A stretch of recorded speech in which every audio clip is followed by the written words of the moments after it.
worked in a school as a parent coordinator where parents will come and talk to me and tell me like, hey, you know, I have the situation with my son. Can you help me, or with my daughter or whatever? And even when a kid is in school, right, it starts from school.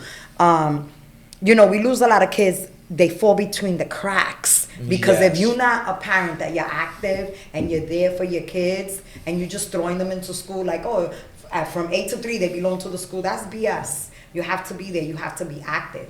You know, so starting from there when I worked in the school, helping parents, and then I said, wow, like I really like this. Then when I started working for Senator Serrano, you know, as the constituent coordinator, he actually would always tell me like, I want you to meet with the constituents no more than 25 minutes. But I would sit there and I would get them resources and I would make phone calls and I would do all these things for them that were out of my job description, right? But again, how can I turn somebody away who's coming to me? Yeah, and well over 25 minutes. Right? And I was in their shoes and she's telling me, I have a legal aid lawyer for my son. He's facing, you know, 18 years or whatever for something that he says he didn't do. What should I do? My lawyer's not advocating. My lawyer's not, you know, helping us. Right? And when those things will happen, or when people would tell me, you don't know what it's like, I know what it's like. I was there. I was that parent. Don't tell me I don't know what it's like. That's right.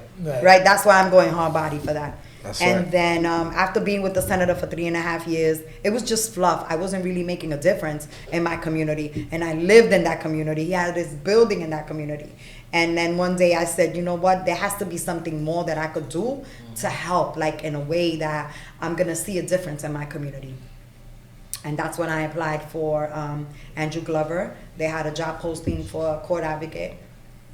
I didn't know shit about the courts, right? But what I experienced, that we get mistreated, that they don't provide us with services, that if we don't have a paid lawyer, we going to jail.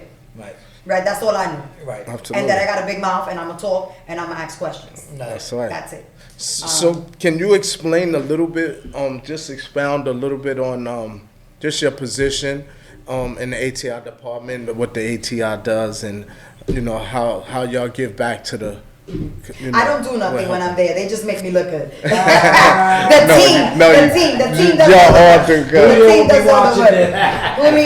The team does all the work. You know, ATI is Alternative to Incarceration, and it's funny because when Julio knew that I wanted to work for Exodus, because I know it's an amazing organization, and I followed him for years and years and years. When he told me that they were going to open a position for alternatives to incarceration, and I was already doing that 13 years in the courthouse, you know, he knew that I came with that experience and that Rolodex. And he was like, when I get that grant, Carmen, because I'm going to get it, I'm bringing you on board. I said, call me when you're ready. And he did. He called me when I was in Puerto Rico. Wow.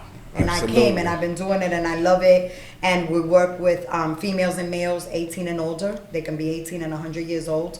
Misdemeanors, felonies, attempted murder, gun charges, anything and everything that you can imagine. I have 2 amazing court advocates, Robert Harris and Will Steele.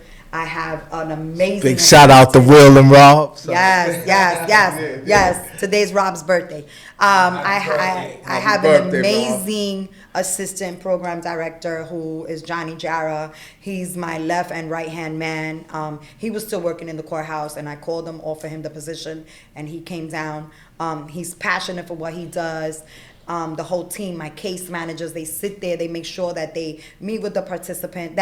So there was a time where we wasn't servicing females. I mean, we weren't getting the numbers, right? I was only allowed to service males. That's the grant that they wrote, only for males, right? Okay. And females would come, and I would sit with them and still do an intake and still call the lawyers and still go for them to court. Absolutely. And they're like, but you're not getting those numbers. Like, we can't use them as numbers. I'm like, so what? Right. I'm not going to turn them away because I can't use them on my report. Damn it. Like, they need the help. We got to do this. Absolutely. Passion and purpose. That's Yeah. what it is, just passion and purpose. And so you know you'll be wrong if you don't shout out Olga and Michael. So let's see. Come on, that's why I said I got amazing case managers. Listen, Shout out Johnny, though. Shout out Yeah, Johnny. you said my name. I did. I said Johnny Jara. I said Johnny Jara. Michael's Now name. listen, I'm gonna tell you something. ATI is amazing. Is amazing. Like, I can't do what I do without them, right? I can't. They go hard. They go for what they believe, and even for what we don't believe, right? Because sometimes somebody comes to you and you're like, oh God, you did it. Come on now, right? Yeah. But, you know, guess what? We're here to provide a service. And like I said, we don't turn anybody away. The calls that get me are the mothers, right? My son is Absolutely. in prison, is a mother. She's 70 years old, crying for her kid, 30-something years old, attempted murder, right? I'll talk to her, I'll get her information. I gotta call the lawyer first and see what the lawyer's thinking of doing or whatever. But those are the calls that really break my heart, right? Because again, we come from a society that if you don't got that money to pay for that private lawyer, you're in some deep trouble. That's right. Absolutely. Very deep trouble. And so I just want to say, like, so I have a really deep relationship with Michael, right? And Michael shares the insight of ATI and that family. And from just my experience on seeing y'all and seeing how, comfortable y'all are with working together, that's like, I think that goes a long way with helping the community and giving back to the community. So just if you could give like some advice to those men and women that's coming home from prison, what kind of advice you would give to someone, along with your services, understandable, but that advice that's about to come home for men and women? So if they're about to come home, right? If you have a support system, right? It makes it better when you have a support system. Makes a difference, yes. But when you don't have a support system and you have to come out and you are gonna be considered homeless, right? And now all these new laws have changed. You have to be 3 months homeless in order to be considered homeless and get a shelter. I mean, it's crazy. Well, how can we freaking survive when we Especially come in home winter. without a support system, right? And then they're telling you, do this, do that, go here, go there, right? I would say, try to stay strong, try to reach out to people, try to definitely go to agencies that that are out there. But I want to say, right, when you come home, you're not coming home to what you left, right? You're not. Because your husband could be coming home to you after 17 years. And the wife is different and the husband is different. Because whatever trauma he went through in there or whatever trauma she went through in there. And now she's coming home to her husband, right? He's different, she's different. I advise them to get therapy, go to counseling, go to counseling with your family. Because you're not coming back to the same thing. You're not coming back to the same community. People came home from prison that didn't even know how to swipe a Metro card. They went in when it was the tokens, right? The phones. Like, what am I doing here with this phone, right? It's not easy. I'm not gonna say it's easy because it's not gonna be easy, especially again if you don't have a support system when you come home. That's right. That's right? Good sound advice there. So and just saying that. Also, And don't give up. That's right. Right, And the doors are gonna keep closing on you. Keep knocking on those doors. right. The door closed, climb through the freaking window. I'm That's here. right. And so we know trauma comes in all different components. Of course. You know what I mean? And Of so course. those individuals, men and women that's coming home, definitely have that trauma, Of course. that component, and as well as the family that never been to prison. They have a lot of trauma that goes on and they experience in life through their journey, whatever that journey they going through in life. So Of we course. got both components to work Of on, course. and that was sound advice, or You for got you to men give. that go in when there's child. For example, Michael is 5 years old, and you coming home to a 30-year-old grown ass man. What's That's that? Like, what's that like, right? Like, That's you're right. trying to fit in. He's trying to fit in with you. You're trying to fit in with him. It's freaking hard. It's freaking very, very hard. Absolutely.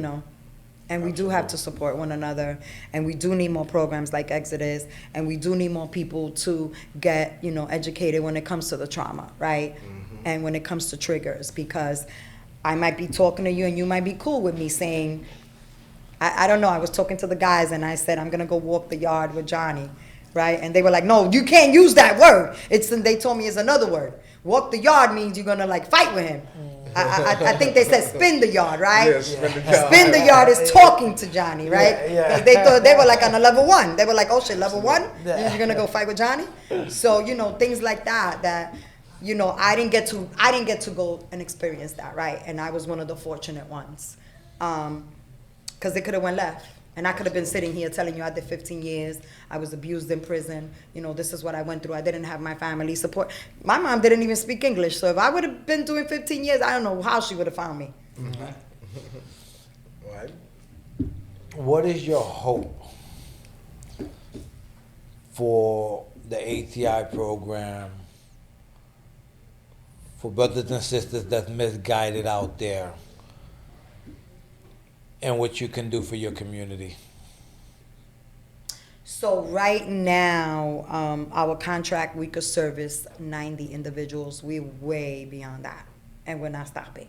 We're not closing our doors, like I said, to anybody. My hope is to have an ATI in Poughkeepsie, an ATI in Newburgh, an ATI in Florida, an ATI wherever we could go, right? Because this service isn't needed. Again, you have people getting arrested and doing time for BS. For BS, because they don't have anybody to advocate for them. Let me tell you something. I think we sat maybe in 10 proffers, right, with district attorneys. And out of 10, 8 or 7 have been successful. No jail time. People that were looking at 12 years. I got a guy that was looking at 12 years. He got a year ATI program. Who does that? Where they do that? Back in the days, you don't have that. That's right. And that's because you have people now that are advocating, that are speaking up, that know stuff. Yeah, where was y'all when I was out there getting high and getting locked up and needed someone to come advocate and say, Your Honor, he needs a drug program. He doesn't need prison. Where was you? Nah. I was fucked up. That's right. I We always going through. Hey. I was not there. I apologize. But to the everybody beautiful that I thing couldn't is that help. you're here now Yes. and you're making a difference, you know, and that's the most important thing, that you're out here and you're making a difference. And I truly believe that no great work goes without a great team. That's That's a right. fact. Gotta have a great team. Yeah. That's why I said I don't do it. They do it. The Yeah. community, our family. That's my family. I spend more time with them than I even do with my own family. You know, from Michael, who's my lead facilitator. Michael is my go-to dude, man. I say, Michael, you mentioned I him. need this. Listen, I'll tell Wanna give a Michael shout out to tonight. Mike. Yes, Mike, Mr. Marshall.